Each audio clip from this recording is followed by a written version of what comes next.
British land revenue settlements, new ones, and commercialization of agriculture.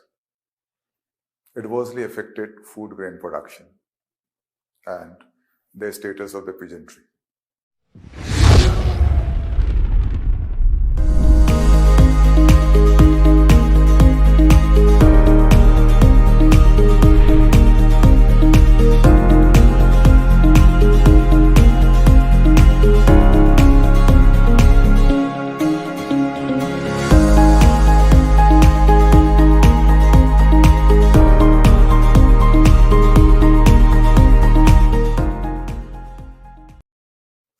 Next aspect is commercialization of agriculture. There is another important aspect of the British policy, representing the economic dimension of British policy. The British promoted commercialization of agriculture. Three objectives were there. One, to expand their trade by incorporating agricultural products. Two, to support industrialization in Britain. And three, to support their China trade by promoting the cultivation of opium. So the British promoted cultivation of cash crops or commercial crops like cotton, indigo, jute, opium, etc. And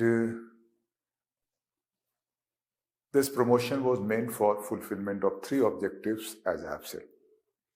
And this policy had quite adverse impact on the peasants and the rural economy.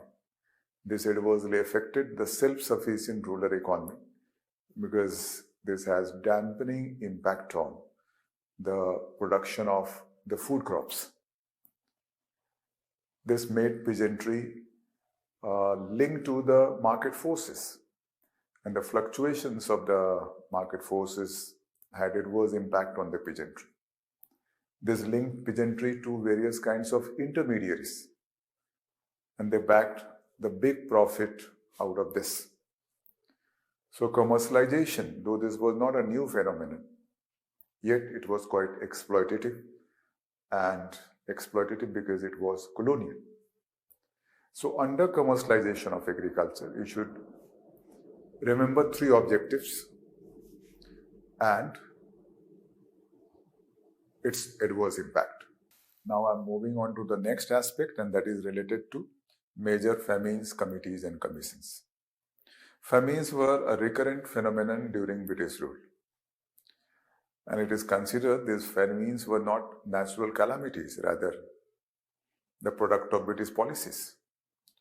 British land revenue settlements, new ones, and commercialization of agriculture adversely affected food grain production and the status of the peasantry, creating famine conditions. And the British famine policy was initially, for a long time, you can say, whole of the period of the company's rule was just to provide some relief. During Crown's rule, the British began to form certain committees and commissions, and they worked on the basis of the recommendation of these committees and commissions. But this work was very, very limited. In many cases, recommendations were skipped over and neglected. So famine policy was quite inadequate. It failed to prevent famine, and it failed to provide desired support to the peasants. So here what is important for you is to know about some major committees and commissions on famines. Plus here I have presented some major famines also. Maybe some questions are linked with that. So first one is 1769-70, a major famine in Bengal. Second, 1784, major famine in North India. Third, 1803, major famine in Northwest Province and Awadh. 4, 1833, major famine in Guntur. And fifth onwards, you find the process of formation of committees and commissions on famine. And that was normally after the occurrence of the famine. So fifth one is 1860-61.